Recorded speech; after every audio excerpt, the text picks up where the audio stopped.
Hey folks, me again, back again with another video today, reacting to the odd but brilliant vampire films. So I hope you enjoyed the video. Like, subscribe, follow me on Amino TikTok and Discord, and enough chit chat. Let's begin, shall we? You'll have to kill me before I stop hunting you down like a filthy fag.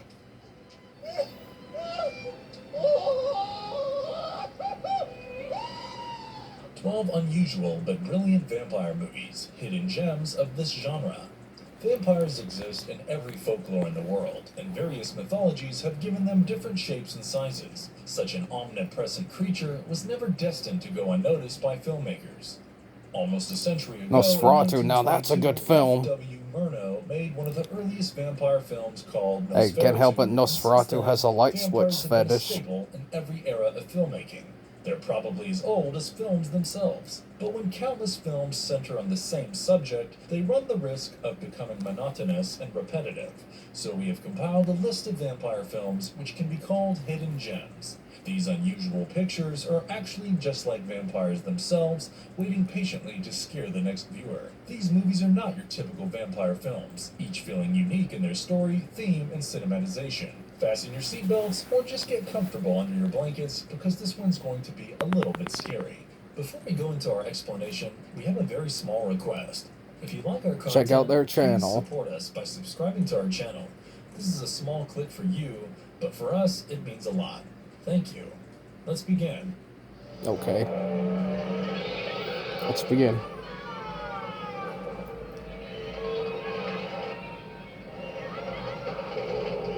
The Hunger, 1983. Miriam Hunger, Bullock has lived was for more okay. than 2,000 years, consistently drinking the blood of young men, promising them eternal life as her vampire lovers. What she doesn't reveal is that eternal life doesn't mean eternal youth. Her current vampire boyfriend is a Frenchman named John from the 18th century. By day, Miriam and John pose as a rich couple who teach music and live in a grand house. As the sun goes down, they visit a local New York bar to pick up youngsters whom they take home, slitting their throats and drinking their blood. When John undergoes a heavily accelerated aging process, aging years in a matter of days, he recalls the half-truth that Miriam had told him.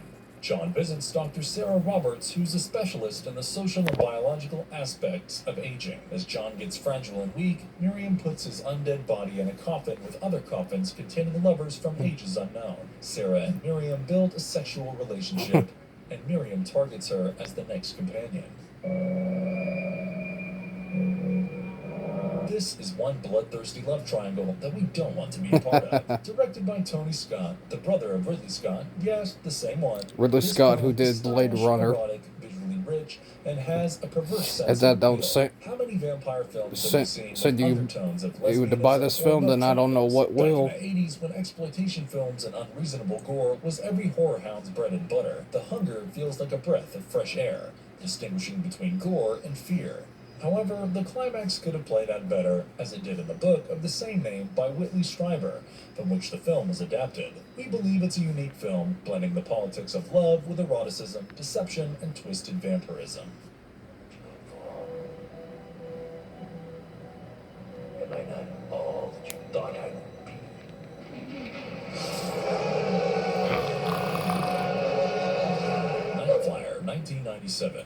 Richard Dees Never is a seen that cynical film. tabloid paparazzo working for Inside View when his editor-in-chief, Merton Morrison, brings him the story of an unusual murder in an airfield. Richard discards the story, and Merton appoints another journalist, Catherine Blair, to the case. Merton tells her that the body was found devoid of blood and seems like the work of a vampire. Catherine starts working on the story, and soon similar murders crop up in and around the airfields. This attracts Richard's attention, and he competes with Catherine to solve the case, the two of them eventually working together. However, when her help is no longer needed, he abandons her and moves forward on his own. He discovers an airplane drenched in blood, but that's not the answer he's looking for. Richard's motto is never believe what you publish and never publish what you believe, and Catherine follows his motto to pen down his legacy.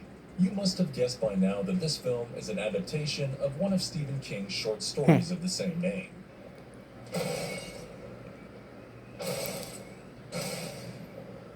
It was vampire films, and it was the 90s. Yes, but it's also a take on the blood-sucking paparazzi and media that hound people for stories even when there are none, and exploit those involved for personal and selfish interests. The blatant hypocrisy, if you will, is that Stephen King and director Mark Pavia have bathed in the glory that media and paparazzi have heaped onto them. Despite this irony, the film provides jump scares, but also manages to make you laugh a few times. One of the major reasons this film made the cut on this list is its climax, which is unlike anything you would expect from a regular vampire film and will leave you both shocked and surprised.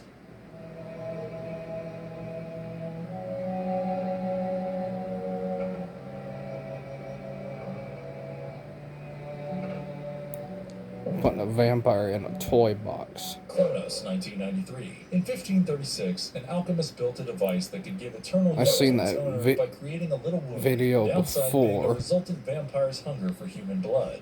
4.5 centuries later, the device is found by an old religious antique dealer, Jesus Gris. When Gris accidentally activates the device, his And body infects him with regains youthful vampirism. charm, but he develops an insatiable hunger Yeah, for Maven blood, of the to Evening extent Tide. that he is ready to Another leap off the YouTuber bars. talked about that on her channel once. However, the device is sought after by a wealthy and dying tycoon, Dieter de la Guardia, who appoints his nephew, Angel de la Guardia, to retrieve it at all costs. Oh, If the Ron machine Perlman is back in the destroyed, 90s. its owner dies. Will Gris submit to his enemies? The film was written and directed by the legendary Academy Yes, Award-winning master of monsters, Guillermo Yes, del it was Toro. years before he On did viewing Hellboy. Kronos, we realize that this is not just a film about horror, mythology, and religious imagery. It's a fine piece of artistic filmmaking that surpasses all boundaries of mainstream commercial films. The balance of horror and drama is perfectly pitched, complemented by fine performances from Federico Lupi as Jesus Gris and Ron Perlman as Angel de la Guardia. If you have even a Sounds passing Italian. knowledge of Del Toro, then you will know that he relies heavily on practical effects in his films, a strategy that has won several Oscars for his works.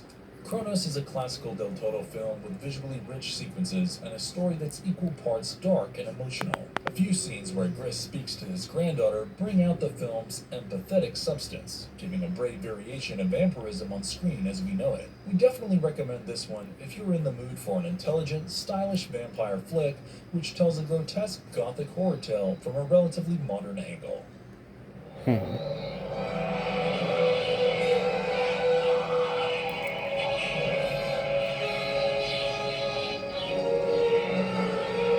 Sundown, The Vampire in Retreat, 1989.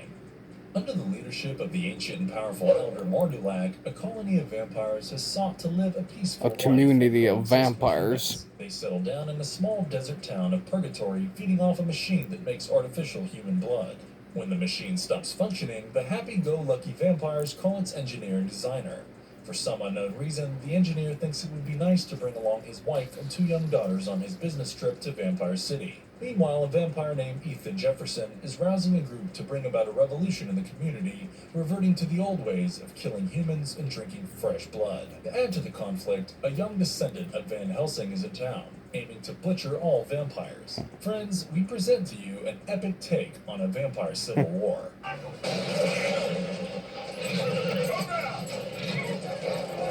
Horror comedies are fun, but they have a lot of ingredients in them, and even a great cook can spoil the broth. Nevertheless, Anthony Hickox did a great job in bringing to life this group of vampire cowboys who put sunscreen to save themselves from burning in the sun and find themselves in the middle of a civil war. We are really sad that they have stopped making these kinds of films, as they are not just humorous, So but with the actually political quite climate and with sophisticated this and virus intelligent. going Bruce on, Campbell, who then plays yeah. Robert Van Helsing, I don't see is a that bumbling happening fool of a anytime vampire soon. hunter, and other characters exist for purely comic value.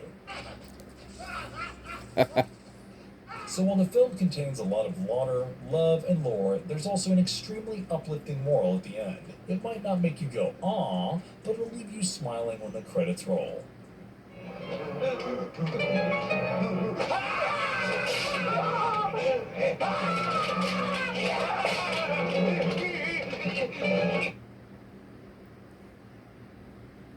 What do you do, Mayor? I'm a detective. A detective? Can't skip this ad. As much as you can. We can find out who did this. It's a needle in 1,000 haystacks. Don't worry, it's about to go off soon, so.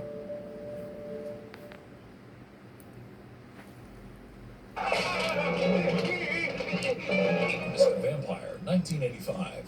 Master Yam believes that the 85. procedure of pulling his father out of his grave and burying him again will bring prosperity to his family. He Taking hires him a out of the priest grave called and Master burying him Cao, again. whose expertise lies in the control of That's just vampires and weird. evil spirits. When Cao digs up the grave of Yam's father, he discovers that the corpse hasn't decomposed and has developed blue fingers like those common to vampires. He brings the undead corpse to his house for further research, but his incompetent students, Choi and Sang, somehow let the vampire out in the open.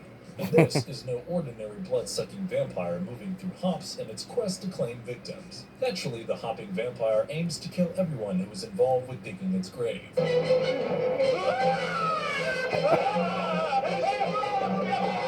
If you have grown up watching or reading about Western vampires who dress in black leather clothes and have fanged teeth, then my friend, you were in for a real surprise in this film about a Chinese hopping vampire. Director Ricky Lau's Mr. Vampire is based on the Chinese fantasy folklore called Jiangxi, which has a rather macabre history. In ancient times, the transportation of corpses was conducted using long bamboo poles the bodies were tied to. Two men would lift either end of the pole on their shoulders, and while walking, the bamboo would flex, giving the impression that the corpses were hanging. This strange transportation process gave rise to the idea of hopping vampires, a concept which Lau exploited in his horror comedy. The film was so successful that he was commissioned to direct 4 sequels between 1986 and 1992. Mr. Vampire has basic visual effects and a decent soundtrack, but the dialogue is rich with humor, and the film is painted generously with colors of horror. Watch it to believe it. Horror comedy. He opened his eyes.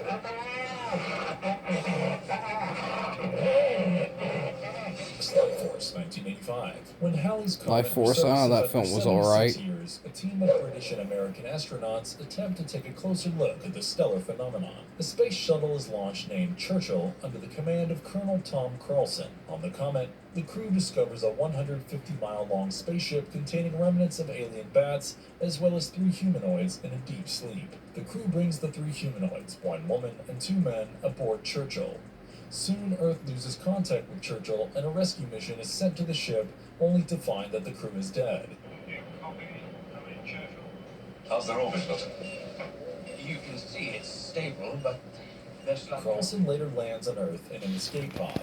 As the aliens are being experimented on, they wake up, and it is discovered that they are eternal vampires who suck out the life force of their victims for survival, and furthermore can shapeshift. They infect hordes of people in London. It is now up to Colonel Carlson and Colonel Colin Kane to save the day. But how did Colonel Carlson survive when everybody else died?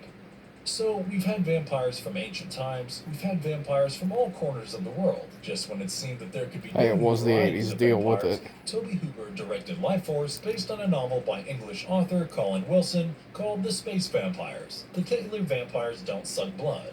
Well, they're from outer space, so they've got to thrive on something more exotic.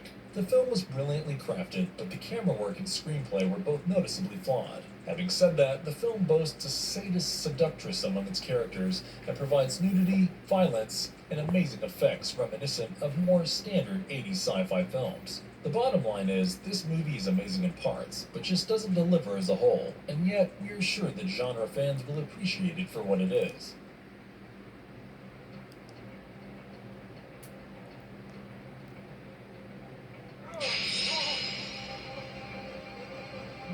Near Dark, 1987.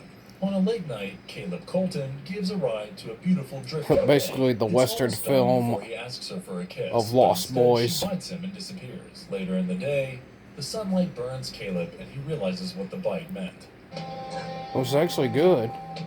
If you're a fan of Western films like myself, and vampires, you'll love Near Dark. Caleb's sister and his father witness his abduction by a mysterious group. It was the Caleb 80s, is deal with introduced it. to a vampire family led by an age-old vampire named Jesse. Learning that he has been converted, Jesse allows Caleb to stick with the gang so that he can learn to hunt and survive. But Caleb is hesitant to kill and drink blood, so May kills for him and feeds him. The two fall in love, but Sarah and Loy show up. He will have to make a choice between his love of life and his beloved family. This film was a realistic and modern take on the famous blood-sucking creatures, at least for the 80s. Considered by few as a satire on rampant drug addiction, Near Dark manages to woo its viewer with a vague possibility of hope and healing. The film never mentions the word vampire, and the creatures don't turn into flying monsters like in the Gothic stories you've heard of. Nevertheless, they maintain a believable attitude, and the credit goes to director Catherine Bigelow for this. Upon its release, the film didn't do very well at the box office, but garnered positive reviews from critics, and over the years, it has developed a die-hard cult following. Everything about the film is psychologically painful. Bigelow doesn't make her vampires kill innocent virgin girls or anything. The prey are probably as sinful as the predators. No Van Helsing comes to save the day with his crossbows in this realistically made film about vampires, love, family, righteousness, and of course, sexual desires.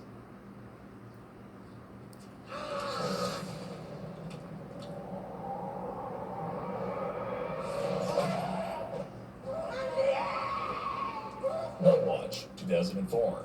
Since the beginning of time, I've never seen superhumans in that called film. the Others have walked the earth alongside humans.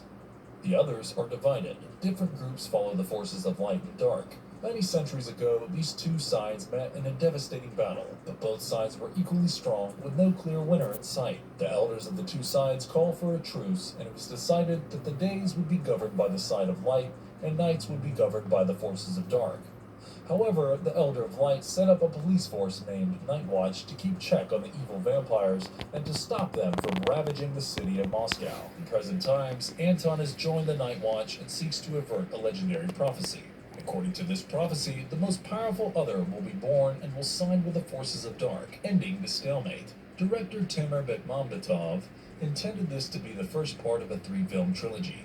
The reason why this film made the cut on this list is not only because of the stylish carnivorous vampires from a Gothic setting portrayed fighting an eternal war.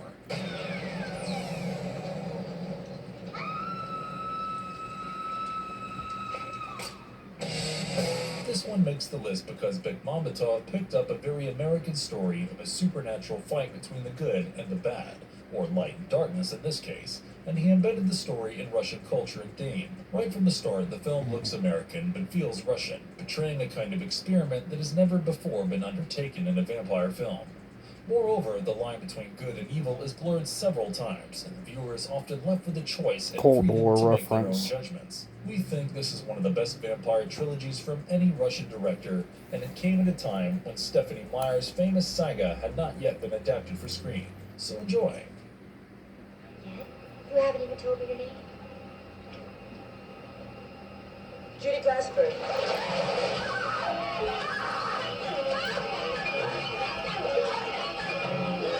Rabbit, 1977. Rose and her boyfriend Hart get involved in an accident. Hart suffers a fracture and a dislocated shoulder, and Rose's body gets burnt. The couple is taken to a hospital where Dr. Dan Kelloyd performs a new skin grafting surgery on Rose. The operation somehow changes her appetite, and she begins to crave the taste of human blood. The people she feeds on get converted into zombies. She infects many and turns them into zombies, only to flee to her friend Mindy in Montreal while Hart is looking for her. David Cronenberg became the legend he is after a few films, but even in his early efforts like Rabid, he shows his knack for gruesome but sophisticated body horror, which will creep you out and even make you feel nauseated.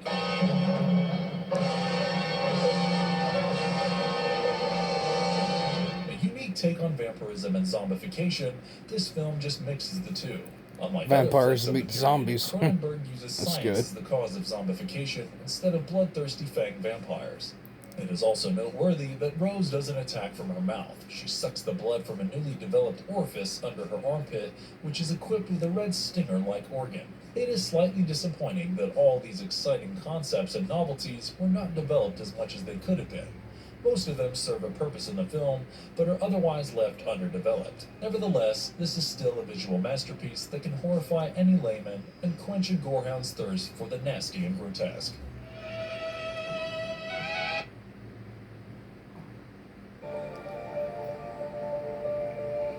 Sarah, Yet another what your skin ad craves. goes.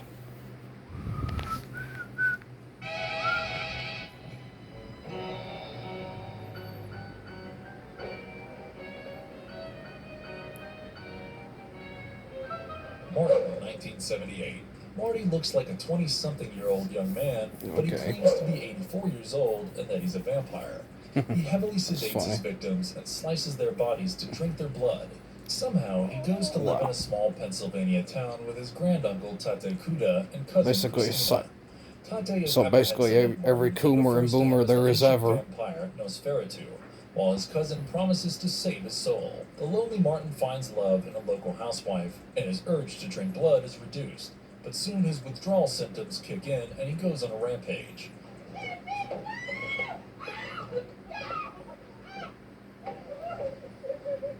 What lies ahead is anybody's guess. George A. Romero was truly an expert in romanticizing the horror genre and using it as a social commentary, but a frightful one. This film is not just horrifying and frightening, but also has a suspense looming throughout, because it is never revealed if Martin really is a vampire, or if his actions are the result of a mental illness. While the audience struggles to figure out Martin's history and evolution, Romero throws in captivating action and elements of fear to keep the film true to the horror genre. The Taylor character is a peculiar vampire who needs needles and razor blades to quench his bloodlust. We don't remember Count Dracula doing such things. Never did Van Helsing have to fight such obnoxious vampires. And that, folks, is the beauty of this highly acclaimed film. Even 4 decades on from its release, the film still has all the ingredients necessary to scare, traumatize, and make viewers question reality and myth. The idea that the most logical explanation is that Martin is a blood-sucking serial killer is pretty unsettling.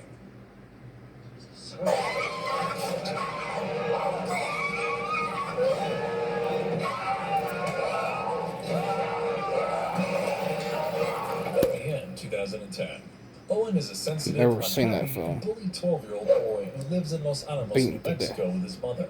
To his surprise and delight, he sees an old man, Thomas, and his daughter Abby moving into a property as his I neighbors. see. The girl is captivatingly beautiful, and the two soon start speaking through Morse code. However, she is not what she seems. Abby is an ancient vampiress who lives on blood brought to her by Thomas, who was once her boyfriend. When Thomas gets caught by the police, Abby resorts to killing to satiate her hunger.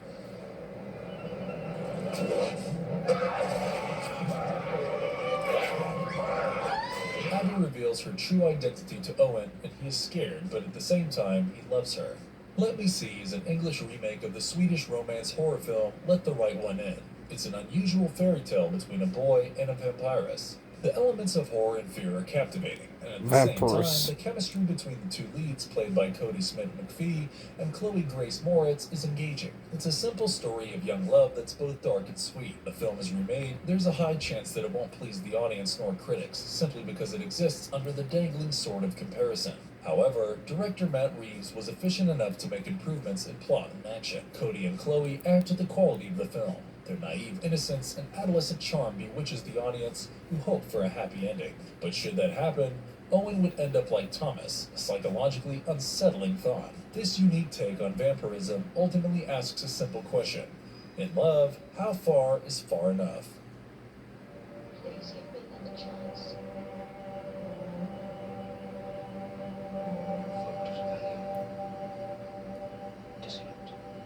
Number 12, Thirst, 1979. Never seen that film. Turned upside down Have to when check she's it out abducted sometime. by a group of shady individuals who claim to be vampires and think she's a direct descendant of Elizabeth Bathory.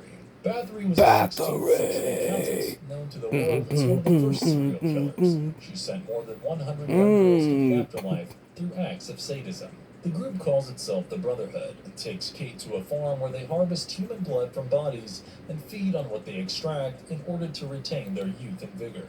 Kate is forced to wear metallic fanged dentures and is brainwashed into drinking blood despite her So a cult resistance. then.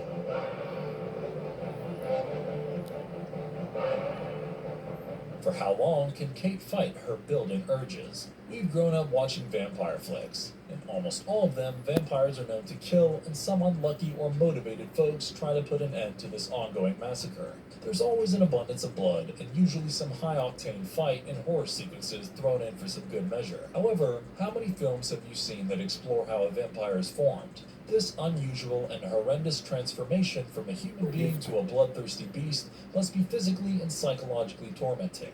Well, Thirst shares that untold story. Chantal Conturi as Kate Davis has Dentures. given a phenomenal performance, and her expressions brilliantly exhibit the trauma she's going through. Having said that, the film has its share of flaws, but as a genre-blending film with elements of science fiction and horror, it emerges as an exciting watch for movie lovers in general and an essential one for horror fans. And if you liked our content... Anyway, folks, hope you enjoyed the video. Like, subscribe, follow me on Amino and TikTok and Discord, and God bless y'all for it. And I'll see you in the next video.